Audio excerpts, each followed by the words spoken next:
Hail and greetings all, Ragnarok here, and today we're going to talk about hand pollinating your corn. Hand pollination is something that can be very important in a small garden plot of corn. When you have a vast field, the wind will take care of that situation for you. But in a small block like this, we can't guarantee that the wind is going to shift the pollen across the plants where it needs to be and to reach these silks. Now this is the perfect time. I'm going to take you in closer so you can see what I'm talking about. So we had already saw this corn was starting to tassel off here, and those tassels are the male pollination. And if you see, there's the pollen hanging on the tassels there. What it's got to do is drop down onto these silks. Now these silks are connected to each kernel on this ear of corn. So what we're going to do is select some of these tassels and by hand bring them down and pollinate the silks. Now I said this was the prime time because these silks have just emerged. So right now you're going to want to go ahead and continue to hand pollinate for about a week. So let me show you how I do it. So I'm going to take this male tassel here with all this pollen hanging on it. I'm going to gently snip it off. As you can see here from this tassel, the male pollen is hanging very loosely. That means it's mature and it's ready to be taken to the silk. So what I'm going to do is I'm going to take and just feather dust these silks like this. And we're going to go up to this one and do the same thing.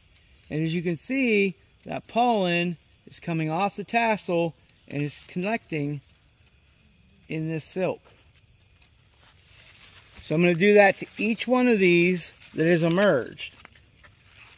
Here's this one here. I'm just going to feather dust it off.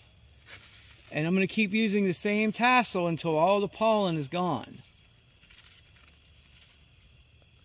Once that pollen's gone, I'll get another tassel. Here we go. Here's some more fresh silks here.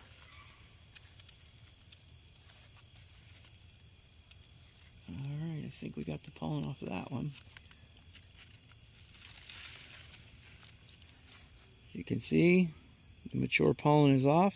So it's just emerging from this piece of corn here, the stalk. So we're looking for another tassel that is ready to share pollen. And there's one right up there. So I'm going to go ahead and get that one. And we'll do the same thing to the rest of the silk. See, now here's another example of a different type of corn. This is our dent corn. And you can see that the pollen here has a red tint to it. But we're going to do the same thing. And actually this stem fell over, but it's still silking. So there's no way that this pollen is going to fall onto that silk without my help. So that's what I'm going to do right now. I'm just going to cut a tassel off. You can see here. And I'm going to go around to the silk. And here's one here. And I'm just going to feather dust it. Let it catch what pollen it may. Just like that. And this is a prime example. You can really see how the pollen is catching in that silk due to the red color of this pollen. And we're just going to move to the next silk. And we're going to do the same thing. Just feather dust it on there. Now as you can see, this silk is now full of pollen. And we'll go ahead and repeat this process over the next week or so until we run out of tassels. Until next we meet, be well.